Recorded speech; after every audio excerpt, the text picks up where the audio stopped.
It Happened on the Job, the podcast for relatable conversations with contractors. Sponsored by Goodman Insurance.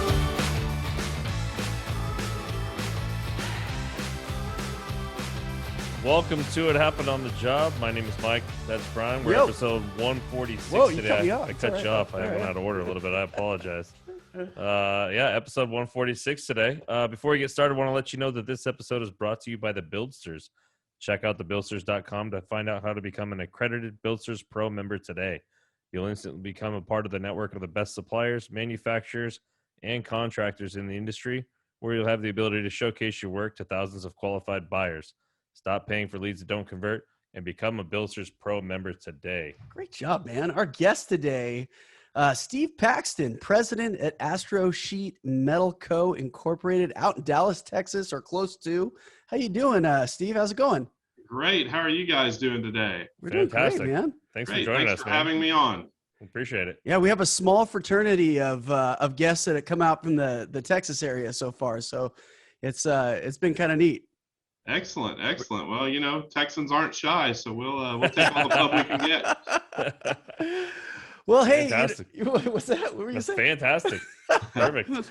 If you could go into just your history in terms of how you got to where you're at today, how you got into Astro Sheet Metal, and any history prior to that, and now to the president. Yeah, your story, man. Sure.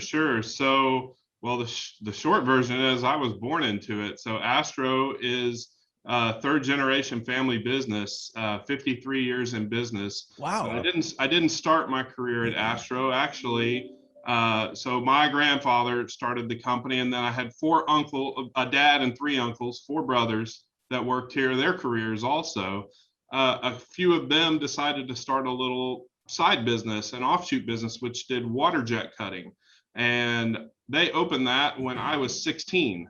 So that's a lot more cool than bending metal, right? Like being able yeah, to you know, I remember my dad said, well, it's either that or flipping burgers. So, you know, what do you want? I thought, well, building stuff sounds a lot neater than that. So I started there at 16. It was my first summer job, learned how to run the water jets, and I ended up moving up through that company. It grew, and I did computer programming. I did inside sales, and then I managed it for 6 years. So I was there 13 years total. Wow. And then it got to a point where it was, I basically got them together and said, look, you know, we kind of need to reinvest in this business a little bit. And they said, well, actually, we're starting to think about retirement. So we'd kind of like you to move over to the mother business, you know, Astro. We'd kind of like you to move over there. And if you're not here, we'd probably rather just sell this company. So that's what we did. We sold that business. It's still alive and well, actually here in Grand Prairie also. And we did that in 2006, and I've been at Astro ever since, and kind of started inside sales and then moved up to president. So it's kind of, I've always been around manufacturing, and it's been my career, and family business has been my career also. So did you go to school at all out of high school? Did you go to any kind of trade schools or anything to learn any of this stuff, or was it all on the job? So I didn't mention, but also in there, I have a bachelor's in business management. Okay. Also. So yeah, I had some schooling in there too, yeah. But I would work at summers, work evenings, you know, I always stayed involved in the family business. So yeah, I got a little bit of training also. So what kind of are you guys doing? The fabrication, the installation, a little bit of everything? What do you guys specialize in?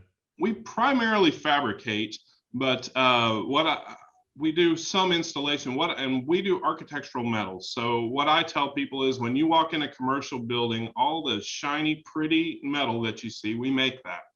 So that's a lot of times elevator entries and column covers and even decorative base or decorative panels, that sort of thing is what we do. So everything we do is probably only going to fit one building in the world. We don't make any widgets. I have no catalog. We are completely custom. Oh, wow. So, what about so I was in restaurants for a long time as well. And I mean, the sheet metal inside a kitchen is just, it's everywhere. The standard. Yes. You guys do. We even get into some of that also. And our background, my grandfather started it as more industrial metal. So plant maintenance, hoppers and chutes and that sort of thing. And we still do some of that.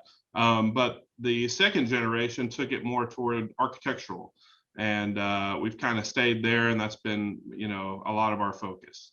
Was there a reason for kind of moving it that way? What was the impetus behind that decision? I think a lot of it is it's generally the artistic and custom work is a little more profitable, and I know it was, most of those metals are going to be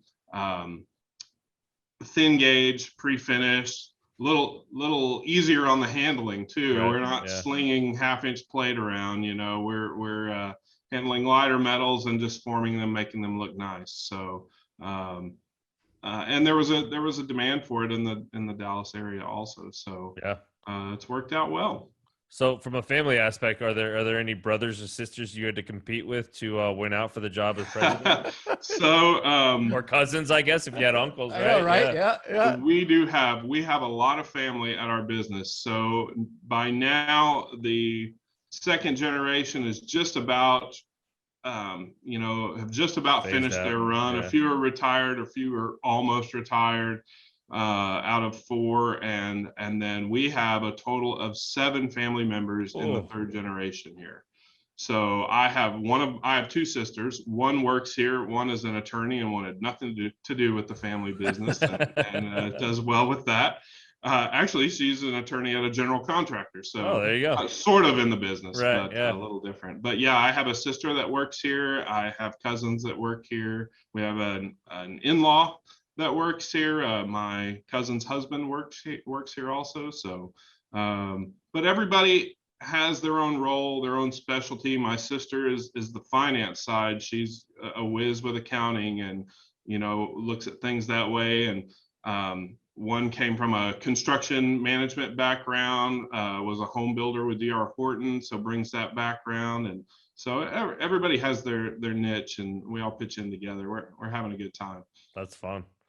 What does your management team look like? Who else are you surrounded with, and what's your kind of role on a day-to-day? So I guess our structure would be that we have, an accounting leg of things, which my sister primarily heads up. And then we've got operations, where I have an operations manager. He's a non-family employee, longtime employee, and then sales, so that is a family member heading up sales. So those are kind of my 3 folks that are sort of our middle managers. Right. And then we have a shop foreman also who, handles the production. Yeah. So what's your role on a day-to-day? Where do you find yourself kind of falling in place? That's a great question. I wish I had it better defined than I do, but it seems to be going from fire to fire a lot of days. But fireman, I focus. So my background, I was our head of sales for a number of years, and so I'm always kind of gravitated toward that. But I've tried to hand more of that off and work. It's always a challenge between working in the business and working on the business. Right. And we're always drawn. We're very customer service driven, so we're very drawn to work in the business and take care of the customer's needs and handle whatever needs to be handled. But I've tried to focus more on work, delegating some of that and working more on the business on the strategic side. But I get in a little bit of all of it. Lots of hats on the hat rack. Yeah, for sure. What are some of those customer issues that you deal with on a day-to-day basis? Some of it would just be even customers that I have great relationships with over the years that still like dealing with me. Yeah. And I would never want to completely get away from that. Oh, yeah. I think it's vital for us. And so that's a good part of having some several members in sales that can do that too, because different personalities click with different people. And I think we've got something for everybody here. But other than that, it's often scheduling, with different, just making sure we're going to hit at the job site at right times, or scheduling internally to make sure the customer's needs are getting met. If there's if there's limited capacity and extra demand, then somebody has to decide what gets done and what doesn't. And if there's, most of the time, my middle managers do a great job of that. But, every now and then I've got to say, well, this is what makes sense to me to do. And, Right. and so I guess a little bit referee. So what's that dynamic like? Or I guess not. What is it like? More, how do you manage that dynamic of, having so much family and then also having so much non-family, right? And just kind of that balance between, treating everybody obviously equally and managing that Sure. visually. So we had great training for that. I know that my dad raised us, and I know my uncles raised their sons that way too, that between 7 and 5, we're not family really. We're coworkers and we have a job to do, and then outside of that we'll be family. And so everybody, we're very fortunate. We don't, I know in a lot of family business you get well, The nepotism this is our place, and we really don't have that at all. We have a very good group who is just focused on doing the best they can for the business. So really day to day, I'm very fortunate that I don't have to deal with that a lot. That's good. We've got great. Well, it sounds like it was like you said, training, like from your dad and your cousins, and obviously from your grandpa as well, but just kind of instilled since day one, not something you have, because when you start going down that road and you get that, it's hard to get back up and get that respect and everything else from. Absolutely. And we've seen that. I won't say we've been totally immune to that by any means, but I really like where we're at right now. It's everybody is pulling in the same direction and just trying to make the company as a good a place as we can. Yeah. Right. Well, and it's like businesses are made of people, right? And we're all imperfect. And so I think one of the redeeming factors about, I think, us as people is that we can learn from our mistakes. And I think that the wisdom is not so much in always getting it right the first time. It's realizing where we failed and where we can pick up the pieces. And you know what I mean? Sure. I've told our second generation on a few things over the years. You guys have done a great job of teaching us. Every now and then it's been teaching us what not to do. Mm-hmm. But either way, we learned, right? Right. And a lot of things of what to do right also. So, but I think we'll take the fruits of experience, no matter which way they came from. Exactly. And what a neat way to think that you've got 53 years of legacy. The fact that you could say we're the third generation, and you went from 1 to 4, now you're at 7 with an in-law also added to that, which means I'm assuming the fourth will be probably double that, And so, that's kind of a really neat thing to look back on, to say, man, we've, not only are we servicing our clients well, and we're creating really cool things architecturally, right, that are custom made for each building, but we're actually creating a legacy for our future generations. That's neat. That's really Absolutely. Cool. So when I was younger, I told my friends in school, oh, I'm never going to work at the family business. And to be honest, even sometimes we were discouraged. I know my cousins have told me about that too, that their dads kind of felt like they just happened into the business and go get your education so you don't have to be a sheet metal worker, that kind of. And so we kind of came at it like that, but the more we were around it and involved, and also for me, the older I got, I began to see what a unique and amazing business we have, and an opportunity for our family. And so I wanted to keep that going. I moved from the water jet company to Astro in Astro's 40th year. So I, at that point, said, well, let's go 40 more. And I've preached that through my whole time here. And so I don't, I think it helps us to not, and we preach all the time that we're caretakers for a specific amount of time. It's not my business or my cousin's business. We're the stewards for right now. Yeah. And hopefully we can leave it better than we found it for the next generation. So kind of on that a little bit, I love hearing in family businesses, just the when that transition happens from one generation to the next, how what usually it's like, hey, let's blow it up, right? Let's because the older generation is kind of on their way out, and they're kind of letting it, hey, we don't want to rock the boat. We're kind of, steady Eddie all the way through. And then also the newer generation comes in with some gumption and wants to blow it up. So kind of on that, did you see that when your dad and your cousin, or your dad and uncles, took it from your grandpa, and then vice versa, when you guys took it over from them? Yes, for sure. My dad and uncles were very focused on growing the business and wanted to take it place. And it's been funny because here at I've been at Astro about 15 years. So I've kind of come on both sides. I came in young and ready to go. And in our third generation, there's nearly, we have 3 older members and 4 that are younger. There's minimum of 10 years between them. I have 15 years to that next group of 4. And so it's almost like a generation. And so not too long ago, we had our younger guys were in, and they were coming to me with, let's do this and this. And I had to stop, and I said, I remember being where you're at. I remember trying to get the older guys, let's go, and them being content, and we have plenty to take care of. And I said, you're kind of calling me out on that, challenging me a little bit, right? Yeah.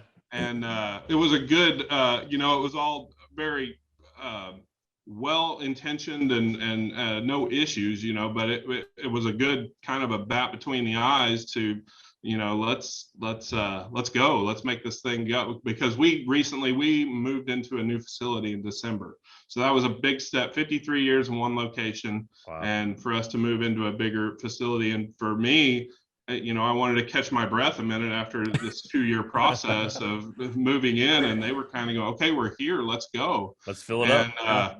It was so I've even seen both sides of that from my seat, just because of where I happen to fall in the family. But onward and upward, we're pushing on and trying that's to always make it fun. even I mean, bigger. like you said, that younger generation kind of challenging the older one, or in your case, same generation technically, but that gap kind of challenging, and but it's good that you were able to kind of self-reflect there and kind of say, hey, you know what, you're right, like let's do this, right? Yeah, in the big scope, that wasn't that long ago, Right. And I remember it. I remember being frustrated and thinking, let's go, let's take the reins off and go. And so it's a fun time. Everybody's really forward looking, and we're excited. So maybe talk about that process a little bit of some of the things you had to do to kind of prepare to grow. Obviously, it sounds like moving into the facility was one of those steps, right? I mean, you kind of got to put systems in place and be ready to grow. You can't just grow, right? So correct. So that's facility was big for us. We had outgrown our facility a while back, and we're stepping all over each other, just making it work. Our old place, and on one hand, it was very comfortable to be there. We where every light switch is, and all the tricks. So it was very comfortable, but we realized we weren't going to be able to grow anymore in that facility. We had reached the capacity of that facility, so or we're approaching it. So finding a facility, and we looked for a while because we had a target area where we wanted to be in. We do a lot of will call business, so we didn't, we wanted to be in a particular geographic area, and then for the building to have the right amenities and that we needed for our business. And we went in several, and when you want to move, you're thinking, I could probably make it work. If we do this, we can make it work. And we wound up not doing that on a few buildings. And after finding our current place, I'm glad that we held off and ended up in this place. It's been a really great move for our business, and it's still new to us. Like I say, we just moved in December, but it's the difference is immediate, and just having room to spread things out properly and organize things properly. It's much more efficient, and our employees really enjoy it. And so it's been a good move for us. That's fun. What was that move like for the second generation? Was that excited? Were they excited? Were they, I mean, I got to imagine a little sad, right? Because there's a lot of memories in that old place. A little bit, and not just for them. You know, my name's in the concrete at the old building where I Yeah. wrote it as a kid. You know, Yeah. so I mean, we all had a lot of history there, but we wound up moving in December, and we had our Christmas party here at our facility. You know, kind of a welcome kickoff, yeah. for the facility. So our second generation guys who had retired all came, and I remember one of my aunts had tears in her eyes walking in, but tears of joy that it's just they were just impressed with what we were able to do, and excited for the company, excited for the future. And so all in all, it was a joyous experience, but sure, there's some nostalgia there. Yeah. No doubt about it. I got to imagine, I mean, I'm going to say it again, but that whole legacy idea, right? That nostalgia of what we came from, but at the same time, if I were walking in as your dad, super excited to see like what my son and what my nephews and nieces are doing, right? That next generation and where they're taking it, what we've been able to build, and then where they're going from there. You know what I mean? Right. I actually spoke about that at our Christmas party. I said, look, we couldn't have done this without the work of the second generation. They couldn't have done what they did without the work of our grandfather. So everybody is built on everything. And I spoke about each generation has sacrificed too. There were times where, the family could have chosen to cash out of certain situations and instead reinvested to keep the business going. We for sure owe a lot to the people that came before us. And hopefully we'll be able to set things up well for the people that come after us. Yeah. So what's the kind of transitioning a little bit? What's the workflow process for you guys? Like if you're only in the fabrication on some of these bigger buildings, are you guys actually getting in and on site and I guess, kind of creating all this stuff there, or at least the measurements and whatever, or are you giving plans? I guess like we do prefab, both. Yeah. We do both. Sometimes it's something straight off architectural. Very rarely is it built just like the architecturals. We all know that. So we're often on site for. What are you talking about? Those things always are more like guidelines. Right. Yeah. Perfect, within an eighth of an inch, right? Yeah. So we're often on site to take the actual measurements, but we also get involved a lot of times being custom and architectural. A lot of times there's an idea, or an architect has an idea, but how to actually accomplish that might be a little more tricky, or the way it's drawn, we can do it that way and it's going to be outrageously expensive, but here's an idea that we did years ago where it's going to look very similar and you can save some money. If you incorporate this design feature instead. So we're advising on site a lot of times, and sometimes it's just an idea. I want this, this tapered feature, and I want no exposed fasteners, and it needs to hold this much weight. And we kind of take it back and chew on it and say, okay, here's a way we can do that. So that keeps it exciting for myself and everyone here, is that no 2 days are alike. We don't really know what challenges we're going to see, and it's fun to try to figure those things out. So where are you guys getting most of your business from? Is it are you guys actually drawn into the plan specifically? Like, hey, we want to use Astro because they can do this, and this, or is it working with the GCs or the builders? Generally, we are, more often than not, we are a second tier sub. So we are working with the glazing contractors, waterproofers, mill workers, drywall guys, that sort of thing. Sometimes we are working directly with the GCs. A lot of times that's when there's some odd architectural feature and nobody wants to pick it up. That I don't want to touch that with a 10-foot pole. It's like a feature wall with some odd. We just did one that had large triangular panels in a hospital, and the drywall guys didn't want to touch these. They want to be responsible for that, and it wasn't really glazing either. And so we come in, 53 years, we know a lot of people in the area, in the industry, and they'll call us in on things like that. And so we'll get to solve those problems. Yeah. So, but yeah, I would say primarily the vast majority of our work is from subs who are going to go on site and put in their glass, their drywall, and they're going to use our metal to pretty up the imperfect holes, or Yeah. they'll go ahead and install our stuff while they're there. And then some is direct for GCs. Very, very little is done in the way of residential. Occasionally we do get into some higher end homes, custom features and things like that, but mostly commercial. And I got to imagine some of these subs, these are long-standing relationships that you guys have had. You bet. I deal with people that I still deal with people that dealt with my grandfather, actually. Wow. That still come in and say, oh, I knew my grandpa's name was John. Everybody called him Big John. I knew Big John, or who dealt with an uncle or my dad, or so yeah, lots of long-term relationships. Yeah. We're very grateful for that. We have some amazing customers. That's fun. Are you guys doing anything by way of marketing or branding? That's always fun to kind of learn about some of those aspects in this industry specifically. Yeah, it seems to be changing all the time. Yeah, quickly too. Yeah.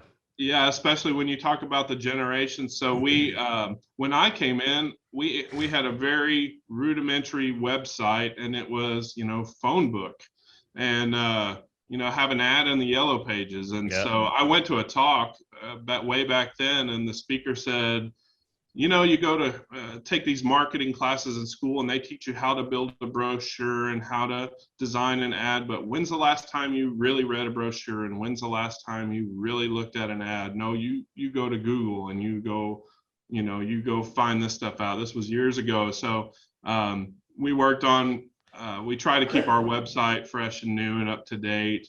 And then lately we've focused more on the social media side. So that's part of the influence of our younger generation, who said, we need to be on Instagram. And I kind of go, I'm not. What? I'm looking at Instagram. I'm a Facebook guy. So we have, and so, okay, boom. And I'm the old guy for them. So now we've put together some things for some content for that, and focusing more on keeping the social media up to date. And so, that's really where we focus most of our marketing, is having a good online presence. So what is your strategy there? Like, first of all, what is the strategy, right? Like, what do you find you guys find yourselves posting about or doing? And then also, are you doing it deliberately? Is there any sort of like,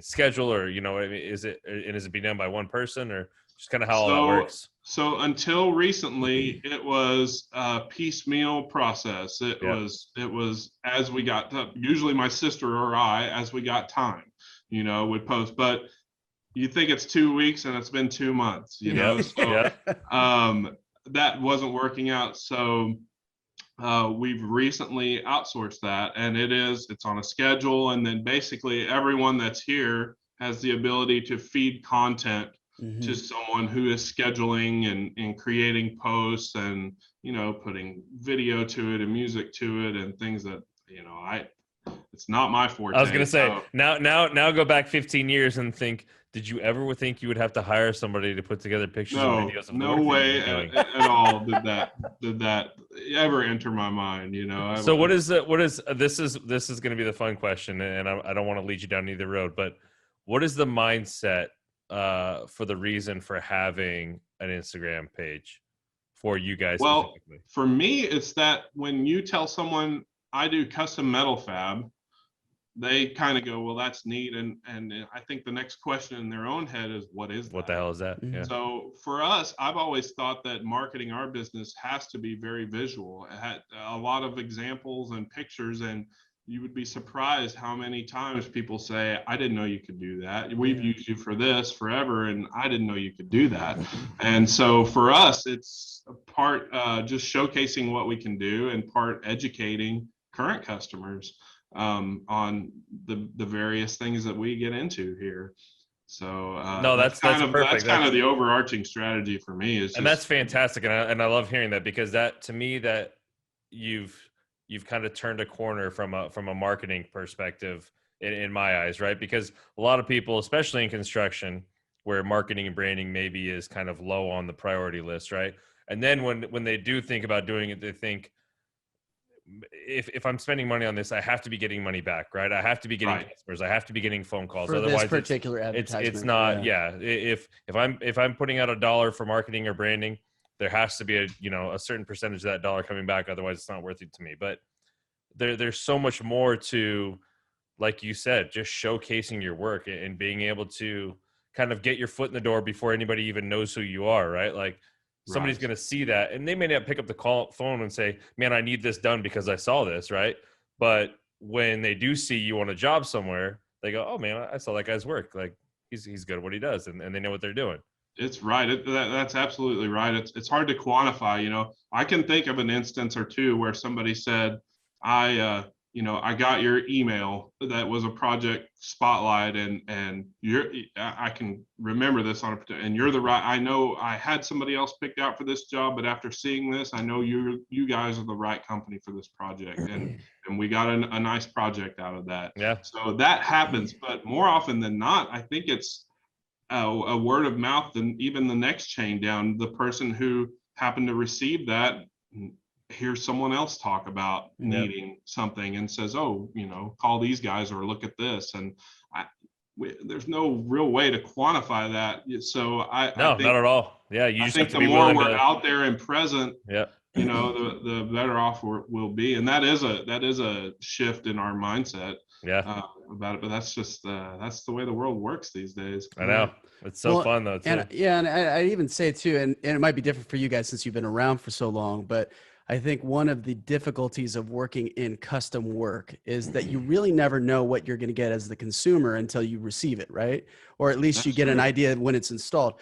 Whereas, and that's going to be the true for you, true for anybody else that's doing that, where the difference is when you have a myriad of examples of previous work, a gallery, Instagram, right? And they're looking through and they're saying, oh my gosh, like, you're validating that purchase decision. Like, okay, I'm glad I'm going with these guys. Not only are they going to get the work done and they're going to do it well, but it's going to look really good. And here's like 30 examples in recent history, right? So, well, and Google's been around. Outlook. Yeah, and Google's been around forever, right? Or relatively speaking. But I mean, at least 10 or 15 years ago, if you don't know who somebody is, you're probably not instantly Googling them, right? You may be, hey, you're talking to somebody that maybe knows who they are, this and that and the other. But nowadays, I mean, like you said, with the younger generation that's coming into so many admin positions and so many different, and even into the management positions now. But when you see somebody new, if you guys are going in brand new as of somebody you've never worked with before, the very first thing they're going to do is Google you or look you up on social media 100% of the time. That's absolutely right. You know what I mean? So like too now, I mean, that's the first place I go. Yeah. And I know my younger family members will say, well, we should do so-and-so because here they have a good looking site and they have all these great reviews. And I'm a little older and I always think, well, you can get anybody to write anything for a review, but the younger generation really relies on that sort of thing. So it has to be that mindset, right? 15 years ago, you didn't think that how cool your website looked would be would validate you, right? Or that you would have to hire somebody to actually do that, right? Yeah. It's true. It's the world's always changing. I think about how would my grandfather see what's going on now as far as he was getting on the telephone and talking to people and which we still do, but yeah, a lot of that is done hands off, a little more hands off now through the computer. So pretty crazy, man. Fun stuff. Yeah. So what's the future look like for you guys? I mean, is there expansion or in a new different? I mean, obviously you've kind of shifted at one point. Are you kind of sticking with that vertical now, or they're different? Especially in the new shop, right? I mean, are there new possibilities for you guys? Yeah, I mean, having a larger facility was big for us. We added a piece of equipment that will help us a lot that we just didn't have room for at our old place. So. Which is laser cutting. We had no room for this size laser that we wanted, and so we were able to put that in, and now we can offer shape cutting, and that gets into signage, and my water jet background comes in pretty handy for that. Yeah. So that, but we're primarily in the Dallas, most of our work is in the Dallas-Fort Worth area, but we do reach out to other nearby regions via truck. And so we could see ourselves with a lot of family on the front end. We could foresee satellite locations and that sort of thing. We're kind of swallowing this big move right now and planning out what's next, but that's definitely something we talk about. Is there a future generation in the training? Is the next generation in the We're works? not quite there yet. My son would be the oldest in the next generation, and he's 16. So It's getting close. He's just like I was when I was 16. I was gonna say, put him on that laser. Yeah. This or flipping burgers. Right. He's like, right, no, I'm gonna do he social wants media. to do his own thing, and so did I back then. So. Right. But but yeah, there are plenty of people in the next generation, and we try to bring them around and expose them. And I know lots of them have been to watch our new machine run, and just try to educate them for the possibility. Hopefully that will keep on going.